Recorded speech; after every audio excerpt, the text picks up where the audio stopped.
Index નંબરમાં further જોઈએ તો યુઝર્સ અને limitations of cost of living index number છે.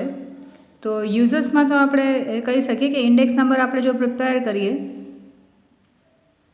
તો આપણને ખબર પડે કે જેમ જેમ પ્રાઇસ વધતા જાય કોમોડિટીઝના તો આપણું જે પરચેસિંગ પાવર ઓફ મની જે છે એ ઓછું થતું જાય. So if the increase in the price of item is higher than the increase in the income there is a decrease in the real income. આ MCQમાં પૂછાઈ શકે. કારણ કે આપણે ભાવમાં વધારો થાય બટ ઇન્કમમાં એટલો વધારો ન થાય તો આપણે પરચેસિંગ પાવર આપણો ઓછો થઈ જાય અને આપણી રિયલ ઇન્કમ જે છે એ ઓછી થઈ જાય. તો પરચેસિંગ પાવર માટે આ ફોર્મ્યુલા છે એ યાદ રાખજો. પરચેસિંગ પાવર ઓફ મની એટલે 1/માં ક્લીન છે અને real income is equal to income upon clean છે. સો અલગ અલગ ક્લાસીસ ઓફ લોકો માટે આપણે રિયલ ઇન્કમ ફાઇન્ડ આઉટ કરીએ. જેમ કે આપણે એક સમ જોયો હતો રિયલ ઇન્કમવાળો. જેમ કે રિયલ વેજનું ઇમ્પોર્ટન્સ એટલા માટે છે કે જેમ કે આપણે રિયલ વેજ કર્યું છે વેજ અપોન ક્લીન ઇન્ટુ 100. તો આપણે આપણી ઇન્કમ જોઈએ તો જેમ કે 2010માં 15,000 પગાર હતો, પછી 15,600 થયો, 600 રૂપિયાની ઇન્કમ વધી. પણ એની સામે તમે ખર્ચા જુઓ, જે વસ્તુ 192ની આવતી હતી હવે 203ની આવે છે. તો પહેલાં આપણને એકચ્યુઅલ ઇન્કમ હાથમાં 7,812 આવતી હતી બટ હવે પ્રાઇસ રાઇઝ થવાને લીધે આપણા હાથમાં 7,684 જ આવે છે. તો આપણને ઇન્કમમાં તો 600નો વધારો થયો પણ અહીંયા એક્સપેન્સમાં જુઓ તો ઉલટાનું આપણને પહેલાં જે મળતી હતી એના કરતાં આપણી ઇન્કમ ઓછી થઈ ગઈ. સો સિમિલરલી આપણે એમ કહીએ ને જેમ કે તમે કોઈ કંપનીમાં જોબ કરવા જાઓ ને આપણે કહીએ કે ભાઈ શરૂઆતમાં તો અમને 15,000 મળતા હતા, અત્યારે તો અમને 20,000 મળે છે. બટ બેઝિકલી કમ્પેરિઝન કરીએ આપણને એમ થાય કે આપણે 5,000 રૂપિયા વધ્યા આટલા વર્ષમાં. બટ ફાઇનલ એની સામે આપણે ખર્ચાઓ જોઈએ તો આપણને સ્ટાર્ટિંગમાં 7,800 જેટલી સેલરી મળતી હતી બટ રાઇઝને લીધે ઓમ ભલે સેલરીમાં ઇન્ક્રીમેન્ટ દેખાય પણ આપણે હાથમાં તો ઉલટાનું પહેલાં કરતાં પણ ઓછી ઇન્કમ આવે છે because of inflation or purchasing power of money જે છે એ ઓછું થઈ ગયું એટલા માટે. સો રિયલ વેજનો કન્સેપ્ટ સૌથી ઇમ્પોર્ટન્ટ છે. એટલે આપણે કહી શકીએ ને કે આપણે એમને ખાલી પ્રાઇસ રાઇઝ જોઈએ, ઇન્કમમાં ઇન્ક્રીમેન્ટ જોઈએ પણ એની સામે આપણે ખર્ચામાં પણ જે વસ્તુ 192ની આવતી હતી એ હવે 287ની આવે છે. તો આપણને જેટલા એક્સ્ટ્રા સેલરીમાં 5,000 વધ્યા એ તો આપણે આની સામે જે બેલેન્સ કરવામાં વયા જાય છે. તો આપણા હાથમાં તો ઉલટાનું પહેલાં કરતાં પણ ઓછી ઇન્કમ આવે છે. સો રિયલ વેજનું કેલ્ક્યુલેશન ઇમ્પોર્ટન્ટ છે અને રિયલ વેજનું કેલ્ક્યુલેશન માટે કોસ્ટ ઓફ લિવિંગ ઇન્ડેક્સ નંબરનું કેલ્ક્યુલેશન પણ ઇમ્પોર્ટન્ટ છે. એટલે આ પેજ ઉપર પરચેસિંગ પાવર ઓફ રૂપી અને રિયલ ઇન્કમની ફોર્મ્યુલા આપી છે જેના ઉપર નાના નાના ક્વેશ્ચન્સ પૂછી શકે. પછી અહીંયા cost of living index number અલગ અલગ ક્લાસીસ ઓફ લોકો માટે એ લોકોની રિયલ ઇન્કમ કેટલી થાય છે એ ખબર પડે. જેમ કે આપણે કહીએ કે આપણે ઇકોનોમિકલી આપણે સેક્શનમાં lower middle class or middle class, upper middle class અને લોઅર ઇન્કમ ગ્રુપ અને જે વેલ્ધી ક્લાસ છે એને કમ્પેરિઝન કરતા હોય તો અલગ અલગ લોકો માટે ખબર પડશે કે કોને ક્યાં પ્રાઇસ વધારાથી ફેર પડે છે. હવે ઇન્ડેક્સ નંબર જ્યારે આપણે cost of living index number કરીએ then we are using retail prices છે. તો આપણને જે ગવર્મેન્ટને જે પણ કંઈ કંટ્રોલ્સ કરવા હશે પ્રાઇસ રાઇઝમાં તો એના માટે એ યુઝફુલ થશે. જેમ કે ગવર્મેન્ટ અમુક વસ્તુ સસ્તામાં આપતી હશે, અમુક વસ્તુ મોંઘામાં આપતી હશે. સો ગવર્મેન્ટને પણ ખબર પડે કે કઈ વસ્તુ વધારે ડિમાન્ડમાં ઓર નેસેસિટીવાળી છે. એટલે ગવર્મેન્ટ પોતે ડિસાઇડ કરી શકે કે કેમાં પ્રાઇસ વધારવી ને કેમાં પ્રાઇસ ન વધારવી. પછી cost of living index number helps the government as an indicator to frame tax policies regarding issues of price regulation અને ફેર રેગ્યુલેશન. તો આ બધા જે અમુક પ્રાઇસમાં મિનિમમ મેક્સિમમ પ્રાઇસ રિટેલ પ્રાઇસને એ લોકો ફિક્સ કરવાનું હોય ગવર્મેન્ટે એ લોકો ફિક્સ કરી શકે. મોરઓવર ઇટ ઇઝ પોસિબલ ટુ નો કે લોકો કેવી રીતે જીવે છે અને કેવી રીતે પ્રાઇસ રાઇઝથી એ લોકોને અફેક્ટ થાય છે. તો અકોર્ડિંગલી એ લોકો ટેક્સ વધારે કે ઓછા ચાર્જ કરી શકે. પછી ગવર્મેન્ટ એજન્સીઝ હોય કે પબ્લિક ઇન્સ્ટિટ્યુશન્સ હોય તો એ લોકોને પણ અમુક સ્પેશિયલ ફેસિલિટીઝ આપવાની હોય to elevate the standard of living of people of different classes.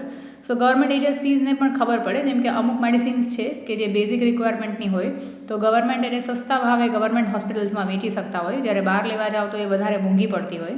તો એવા બધા જે મેજર્સ છે એ ગવર્મેન્ટ લઈ શકે જો cost of living index number A calculate કરીને જોતા હશે તો. લિમિટેશન્સમાં પણ તમને પૂછે છે, ઘણી વખત પૂછે કે state 2 or 1 limitation or 3 limitations of clean cost of living index number. તો એમાં કહે છે કે it is not possible to construct one common clean for all the sections. કારણ કે અલગ અલગ સેક્શન્સ ઓફ ધ સોસાયટીની ઇન્કમ ક્લાસ અલગ અલગ હશે. સો બધા માટે આપણે એક ક્લીન ગોતી ન શકીએ, એટલે બધા માટે એક કોમન નથી ગોતી શકતા. તો અને પછી અમુક રિજિયન વાઇઝ પણ અલગ અલગ ક્લીન હોય તો બીજા રિજિયનમાં એ અપ્લાય નહીં થતું હોય. પછી આપણને એવરેજ પર્સન્ટેજ ચેન્જીસ બતાવે એનાથી આપણે it is not possible to measure the changes in the cost of living of an individual. એ આપણને ખાલી આપણે એવરેજ પર્સન જ ચેન્જીસ બતાવે. એકચ્યુઅલી એ કેટલો ફાયદો થયો ઓર કેટલા ચેન્જીસ આવ્યા એની લાઇફસ્ટાઈલમાં એ આપણને બરાબર નહીં બતાવી શકે. So it is necessary to construct separate index number for different classes of people અને ડિફરન્ટ રિજન્સ, કારણ કે તો જ પ્રોબ્લેમ સોલ્વ થઈ શકશે. પછી આપણે ફેમિલી બજેટ ઇન્ક્વાયરી કરીએ cost of living index number find out કરવા માટે. તો દરેક ફેમિલીની સાઇઝ ઓફ ફેમિલી ઉપર ડિપેન્ડ કરે કે ક્યાં કેટલો ખર્ચો થાય છે, લાઇફસ્ટાઈલ કેવી છે. જેમ કે વધારે ફેશન કોન્શિયસ હશે તો એ લોકોના એક્સપેન્સીસ ક્લોથિંગમાં થતા હશે. વધારે શું કહેશે કે એના family members out of station job કરતા હશે ઓર ટ્રાન્સપોર્ટેશન વધારે થતું હશે તો એને ટ્રાન્સપોર્ટ ફેસિલિટીઝના રિલેટેડ એક્સપેન્સ વધારે હશે. લાઇકિંગ અને હેબિટ્સ પર પણ ડિપેન્ડ કરે. તો કોઈ યુનિફોર્મિટી નથી કોઈ ફેમિલીઝનું એક્સપેન્સ આપણે જજ કરવાનું. અને આપણે એઝમ્પશન છે કે લોકોની લાઇફસ્ટાઈલ જે છે એ સેમ જ છે. It does not change in the current year as compare to the base year. પણ ઇન રિયાલિટીમાં તો આપણે એનું લાઇકિંગ હેબિટ્સને ચોઇસીસને ઘણું બધું ચેન્જીસ થતું હોય. તો it is necessary to conduct family budget inquiry at regular intervals of time and change the item and their weights. તો અમુક વસ્તુ એ લોકોના માટે ઇમ્પોર્ટન્ટ હોય, અમુક ઇમ્પોર્ટન્ટ ન હોય. લેટ અસ સે કે કોઈક ફેમિલીમાં છોકરાઓ નાના હોય તો એજ્યુકેશન પર એક્સપેન્સીસ વધારે હોય, બટ એક ટાઈમ પછી એ મોટા થઈ જાય તો એ લોકોના ટ્રાન્સપોર્ટેશનના એક્સપેન્સીસ વધી જાય બિકોઝ એ લોકો કોલેજમાં જાય ઓર જોબમાં જતા હોય તો. સો આપણે જે એઝમ્પશન માનીએ છીએ કે દર વખતે બધાના ખર્ચા સરખા જ હશે તો એવું થતું નથી.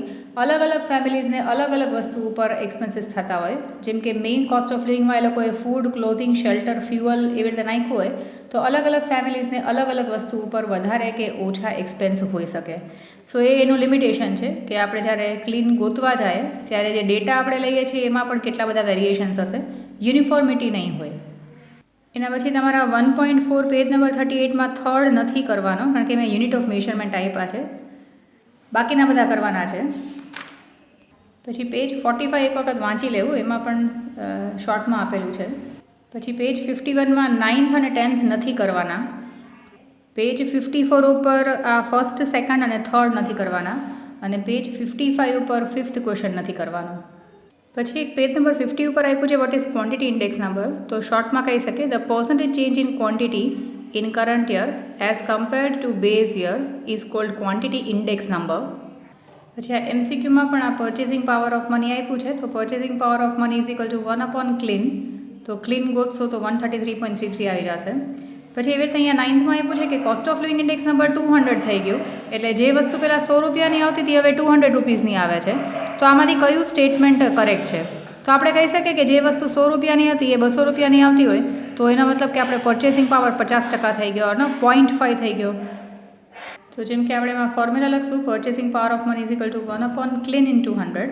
તો 1/200 ઇન્ટુ 100 કરશું તો 0.5 પર્ચેસિંગ પાવર આવે છે. એટલે આપણે આ purchasing power of money is 0.5 એનો કરેક્ટ આન્સર છે.